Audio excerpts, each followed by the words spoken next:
আসসালামু আলাইকুম এভরিওয়ান। তোমাদের ভালোবাসা এবং সমর্থন আমাকে প্রতিনিয়ত নতুন নতুন পথ চলার অনুপ্রেরণা জুগিয়েছে।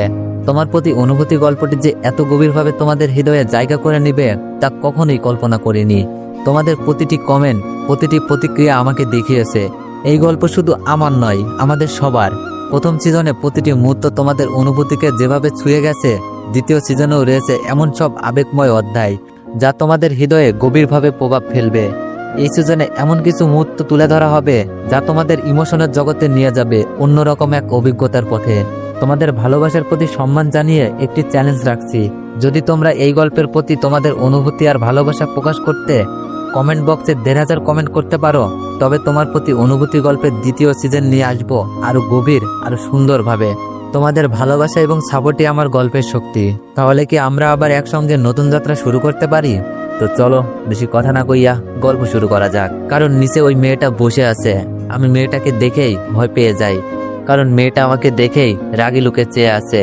তখনই পাশ থেকে আন্টি বলে উঠল, বাবা আসো, বসো, খেতে বসো আমাদের সাথে। ভয়ে ভয়ে গিয়ে একটা চেয়ার টেনে বসি। আমার বসা দেখেই মেয়েটি চেয়ার থেকে উঠে দাঁড়ালো। খাবার না খেয়েই চলে যেতে নিতেই আন্টি বলে উঠল, কিরে ঐশী, খাবার না খেয়ে কোথায় যাচ্ছিস? খেয়ে যা। ঐশী বলল, না না, ক্ষুধা নেই আমার, তোমরা খেয়ে নাও। বেশি কথা না বলে খাবার খেয়ে তারপর যাও, জার্নি করে এসেছ, খেয়ে বিশ্রাম করো।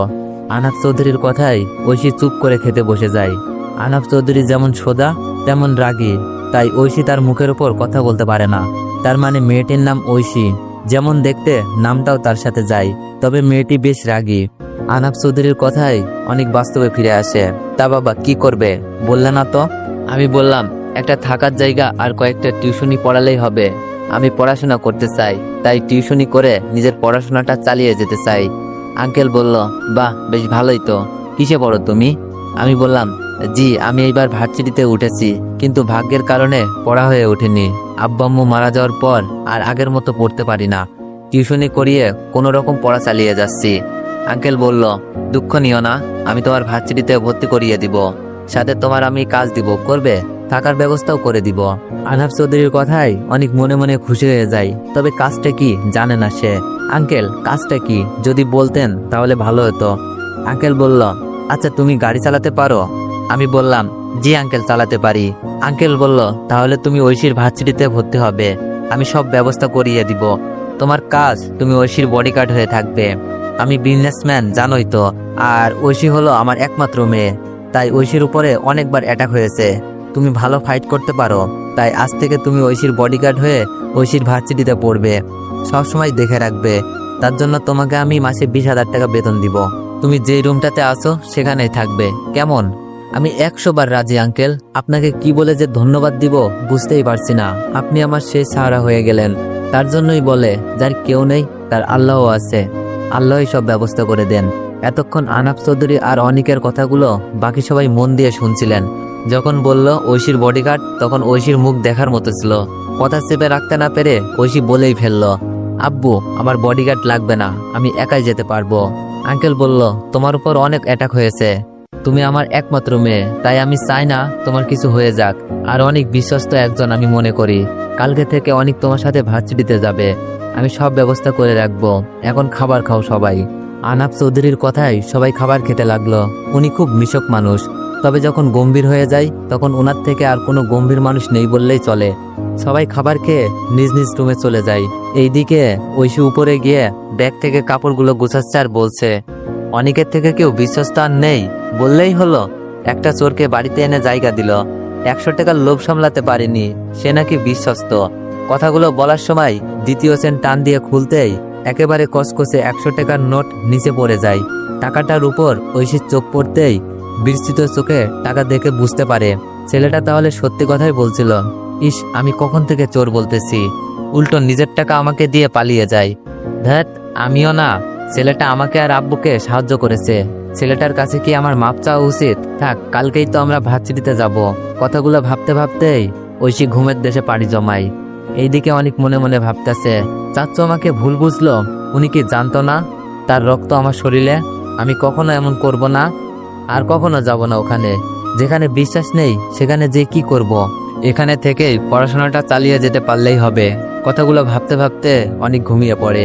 ফরজের আজানের মিষ্টি ধ্বনি শুনে অনেকের ঘুম ভেঙে যায়। অজু করে এসে মসজিদে যাওয়ার জন্য পরক্ষণেই মনে হয় এখানে কোনো কিছুই তো সে চেনে না, তাই ঘরেই নামাজ পড়ে নেয়। নামাজ পড়ে হাতে থাকা ভাঙা অ্যান্ড্রয়েড মোবাইল থেকে কোরআন শরীফ অ্যাপটা বের করে কোরআন পড়তে থাকে। মিষ্টি কণ্ঠের ধ্বনি শুনে ঐশী পিট পিট করে চোখ খুলে। এত সকালে কখনো সে ওঠেনি, কিন্তু আজকে একটা মিষ্টি কণ্ঠ ভেসে আসছে। কান পেতে শোনার চেষ্টা করে বুঝতে পারে কেউ মিষ্টি কণ্ঠে কোরআন তেলাওয়াত করছে। ঐশীর তেলাওয়াত শুনে আর থাকতে পারেনি। এমন মিষ্টি কণ্ঠের তেলাওয়াত যেন সে আর কখনোই শুনেনি। তাই আওয়াজটা ফলো করতে করতে অনেকের রুমে থামে, সেখানে গিয়ে দাঁড়ায়। দরজা খোলা, উকি দিয়ে দেখে অনেক পশ্চিম দিক ফিরে মাথায় টুপি দিয়ে কোরআন তেলাওয়াত করছে। ঐশীর জানা নেই কতক্ষণ এভাবে ছিল, তবে অনেকের কোরআন পড়া বন্ধ করা দেখেই হুঁশ ফেরে ঐশীর। হয়তো কোরআন পড়া শেষ, তাই সেও চুপচাপ নিজের ঘরে চলে যায়, যাতে কেউ না দেখতে পারে। শুয়ে শুয়ে চিন্তা করতে থাকে কিভাবে একটা মানুষ এভাবে কোরআন তেলাওয়াত করতে পারে। ঐশীর মনে হচ্ছে সে এভাবে কোরআন তেলাওয়াত শুনেই তার সময় পার করে ফেলতে পারবে। চিন্তা করতে করতে সেও আবার ঘুমিয়ে যায়। এইদিকে অনেক তেলাওয়াত শেষ করেই ঘরের ভেতরে একটু পায়চারি করে বাইরে বের হয়। তখন প্রায় 8টা বেজে গিয়েছে। অনেক দেখে আন্টি আর রহিমা নাস্তা বানাচ্ছে। অনেক গিয়ে আন্টিকে সালাম দিয়ে বলে, আন্টি আমিও আপনাকে সাহায্য করি। আন্টি বলে, ওয়ালাইকুম আসসালাম। না বাবা, তোমাকে সাহায্য করতে হবে না, তুমি সবাই গিয়ে বসো, আমি আর জোর করলাম না। আন্টি নাস্তা বানিয়ে আঙ্কেল আর ঐশী সবাইকে ঘুম থেকে তুললেন। সবাই নাস্তার টেবিলে বসে আছে। ঐশী এখনো আসেনি। একটু পরই ঐশী সিঁড়ি থেকে নেমে এসে টেবিলে বসে আমার দিকে কেমন করে তাকিয়ে আম্মুকে বললেন নাস্তা দেওয়ার জন্য। আন্টি আমাদের সবাইকে নাস্তা দিয়ে তিনিও বসে গেলেন আমাদের সাথে। বসতে বসতে আমাকে বললেন, অনেক বাবা, এমন মধুর সুরে কোরআন তেলাওয়াত কোথা থেকে শিখেছ? আজ আমি তোমার মিষ্টি কণ্ঠের কোরআন তেলাওয়াত শুনেই ঘুম থেকে উঠেছি। হয়তো আরো কেউ উঠেছে। আন্টির কথাই ঐশী কাশতে শুরু করলো। আন্টি তাড়াতাড়ি পানি এনে দিলেন। ঐশী নিচের দিকে তাকিয়ে খেতে শুরু করলো। আমি আন্টিকে বললাম, গ্রামের বাড়িতে আমাদের মসজিদের ইমাম সাহেবের কাছ থেকে শিখেছি। আন্টি বলল, অনেক সুন্দর করে কোরআন তেলাওয়াত করতে পারো তুমি। আন্টি আর কিছু বললেন না। আঙ্কেল আমাদেরকে রেডি হতে বললেন। আমি গিয়ে আমার চাচ্চু ঈদের দেয়া একটা প্যান্ট আর একটা শার্ট কিনে দিয়েছিল, সেটা এখনো নতুন আছে। আমি সেগুলো পরেই রেডি হয়ে নিচে গেলাম। নিচে যেতেই ঐশী আগের মতো আমার দিকে কেমন করে যেন তাকিয়ে থাকলো।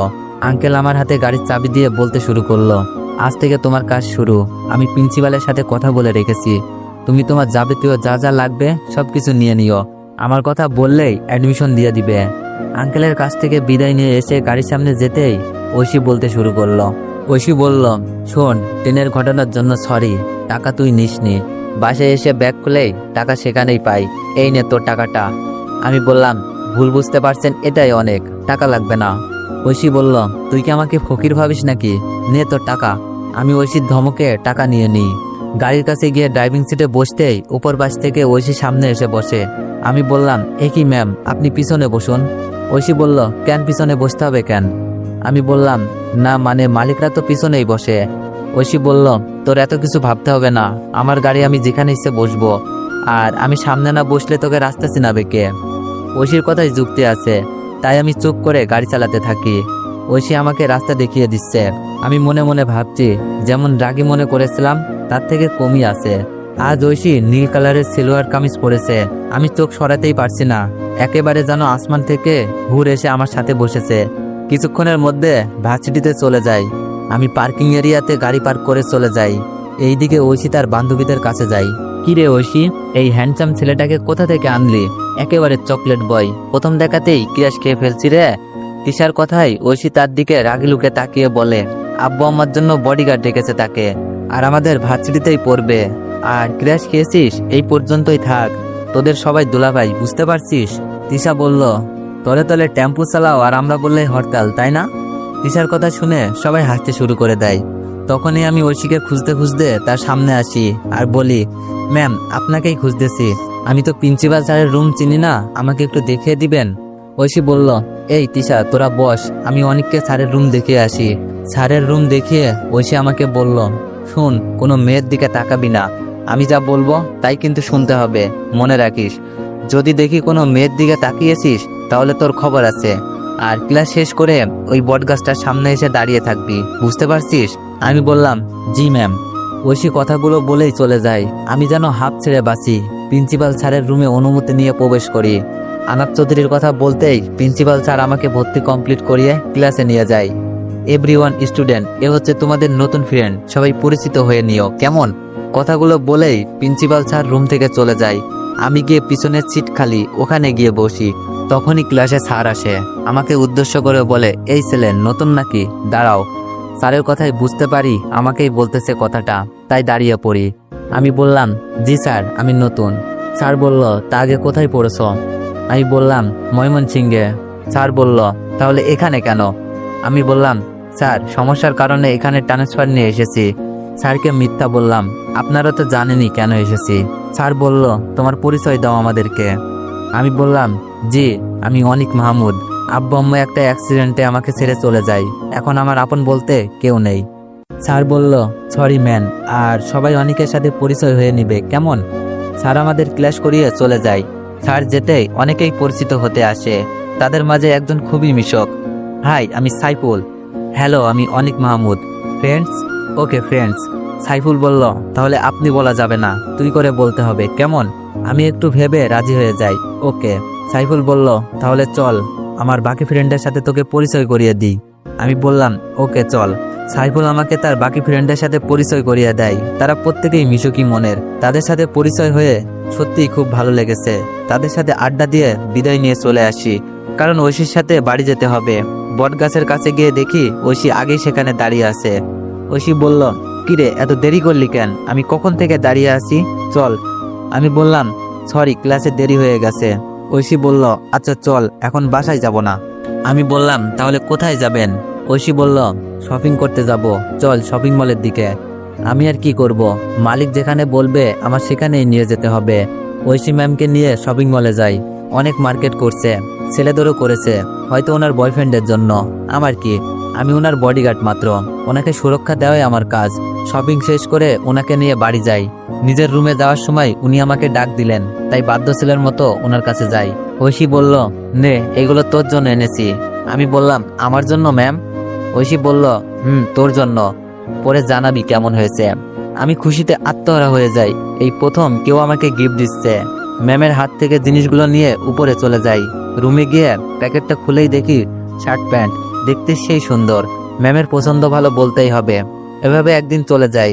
আমি গাড়িতে বসে আছি ম্যামকে নিয়ে যাওয়ার জন্য। একটু পর ম্যাম এসে আমার পাশের সিটে বসতেই গাড়ি চালাতে শুরু করলাম। ভার্সিটিতে গিয়ে ম্যামকে নামিয়ে দিয়ে গাড়ি পার্কিং করে চলে আসি।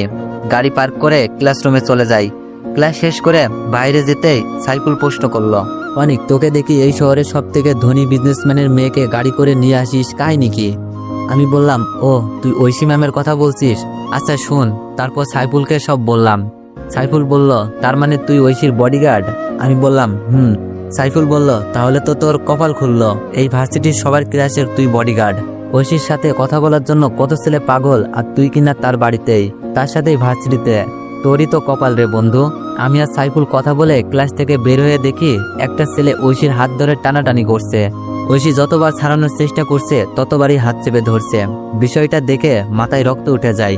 তার কাছাকাছি গিয়ে শুনবার চেষ্টা করি কি নিয়ে কথা কাটাকাটি হচ্ছে। ঐশী বলছে, রকি তুই কিন্তু অসভ্যতামি করছিস। কতবার বলছে আমি তোকে ভালোবাসি না, তারপরও কেন আমার পিছনে পড়ে আসিস? হাত ছাড়, সবাই দেখছে। রকি বলল, আমি তোকে ভালোবাসি, তুই কেন বাসবি না? আমার বাপের কি কম টাকা পয়সা আছে? বরং তোর বাপের থেকেও বেশি আছে। আজকে আর তোর কোনো কথাই মানছি না। তুই আমার গালে থাপ্পড় মেরে চরম ভুল করেছিস, আজকে হাড়ে হাড়ে টের পাবি। কথাগুলো বলেই রকি ছেলেটা ঐশীর হাত ধরে টান দিয়ে যাওয়ার খুব চেষ্টা করছে, কিন্তু এক চুলও নড়াতে পারেনি। ছেলেটা মনে মনে চিন্তা করে, এক মুহূর্তে ঐশীর শরীরে এত শক্তি কোথা থেকে আসলো? সে নাড়াতেই হিমশিম খাচ্ছে। ঘুরে ঐশীর দিকে তাকিয়েই দেখে একটা ছেলে ঐশীর ওপর হাত ধরে আছে, তাই সে নড়াতেও পারেনি। রকি বলল, এই কে রে তুই, আমার কাজে বাধা দিস? জানিস আমি কে, আমার পাওয়ার কি জানিস? নিজের ভালো চাইলে পালা এখান থেকে। আমি বললাম, আমি ঐশী ম্যামের বডিগার্ড, আর যেহেতু উনি আপনার সাথে যেতে চাচ্ছে না, তাই ওনাকে ছেড়ে দিন, এতে আপনার ভালো হবে। রকি বলল, বুঝতে পারছি, তোকে এভাবে বললে হবে না। কথাটা বলে রকি যে আমাকে ঘুরে ঘুষি মারতে যাবে, আমি তার ডিফেন্স করে উল্টো তার নাক বরাবর ঘুষি মেরে দিই। রকি ঐশীকে ছেড়ে নাক ধরে দুহাত পিছনে চলে যায়। হুট করে ঐশীকে ছেড়ে দেওয়ার তাল সামলাতে না পারায় পড়ে যেতে নিলেই অনেক ঐশীর কোমর জড়িয়ে নেয়। তার সাথে ঐশী অপলক দৃষ্টিতে অনেকের দিকে তাকিয়ে আছে। ছেলেটার কথাই ঐশী আর অনেক বাস্তবে ফিরে আসে। রকি বলল, এই ছোট লোকের বাচ্চা, তুই জানিস না কার গায়ে হাত তুলেছিস। একটু ওয়েট কর, তোকে মজা দেখাচ্ছি। কথাগুলো বলেই ছেলেটা কাকে যেন ফোন দেয়। ঐশী অনিককে বলে, অনিক, ওরা ভালো ছেলে না, চলো বাসায় চলে যাই, না হলে অনেক সমস্যা হয়ে যাবে। রকির পাওয়ার অনেক, তুমি পারবে না।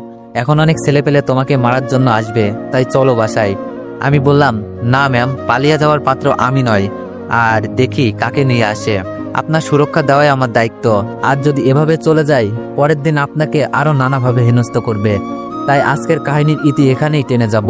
আর আমাকে নিয়ে চিন্তা করবেন না, আমি আপনার বডিগার্ড মাত্র, আপন বলতে কেউ নেই আমার।